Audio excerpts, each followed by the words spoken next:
Hello hello. प्रणाम चाची। अरे खुश रह के। अरे हम संजीव बोलतनी। का है रे बाबू? कहतनी कि तारा व्हाट्सएप पे एगो वीडियो भेजल बनी तनी देखबू। अच्छा, अरे कैसन वीडियो भेजे बा तनी देखी। मंगलम भगवान विष्णु मंगलम गरुड़ध्वज मंगलम पुंडरीकाक्षाय मंगलाय तनोहरि। वर वधू को माला पहनाइए। बाबू तोर बियाह हो गई, अब जो सुन बाबू इधर दक्षिणवा दे के जो।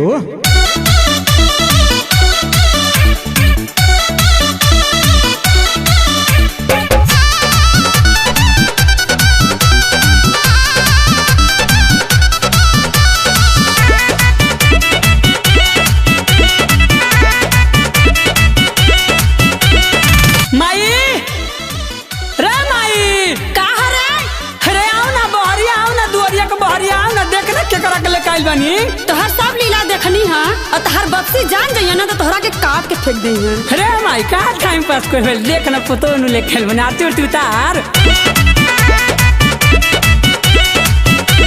लव मैरिज को के लाए हम बिया ए माई पापा काहे रोकता रे रे जी।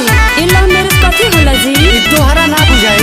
लव मैरिज को के लाए हम बिया ए माई पापा काहे रोकता रे रे दौरा में डेगे वाला नेगे कोबा करबू दौरा में डेगे वाला नेगे कोबा करबू देता पानी पिया सरबारी मोरे रानी नहीं जी, वाटर ए माई खाना का बड़ी लिया ना पानी देख ना पतोहिया का मुंह झुरा गइल बा। छोड़ी नई हरावाए मम्मी मत बोला आमा बोला गाँव हम ओके। छोड़ी नई हरावाए आमा राउर बेटा संगे आइल बानी। छोड़ी ना दहे जावा के लालचा गहना माई के लिए आइल बानी। Music by Shiv Manmohan.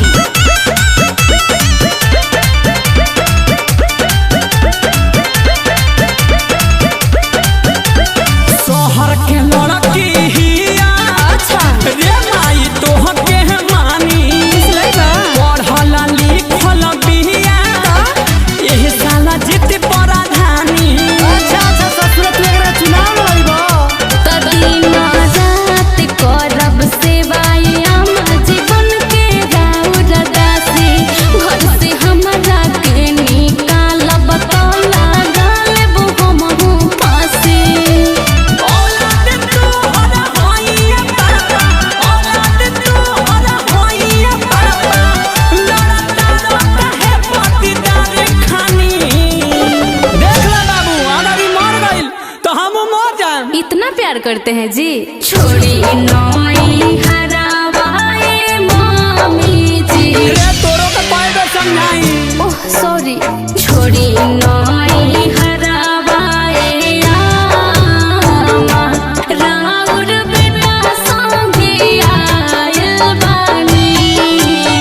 छोड़ी ना दहे जावा के लालचा गहना माई के लिए आइल बानी।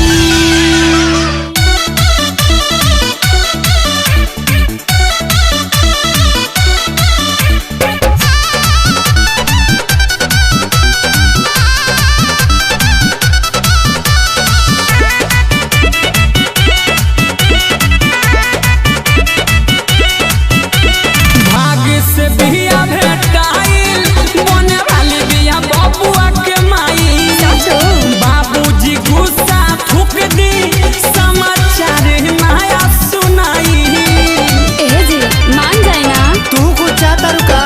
जवने विधि राखब रहब जवने देहब खाइब। ससलाल राहुल रसिक के ना छोड़ी के हम जाइब। परभा से दूर हम रहब ना एक पल परभा से दूर हम रहब ना एक पल सिनुर मांगे में हम तो भरले बानी शादी करके लाए हैं 7 जन्म तक साथ नहीं छोड़ेंगे जान लीजिए। हाँ छोड़ी नई हरावाए मामी जी। केहू थे बाड़ी रे आमा बोल सॉरी ना। छोड़ी नई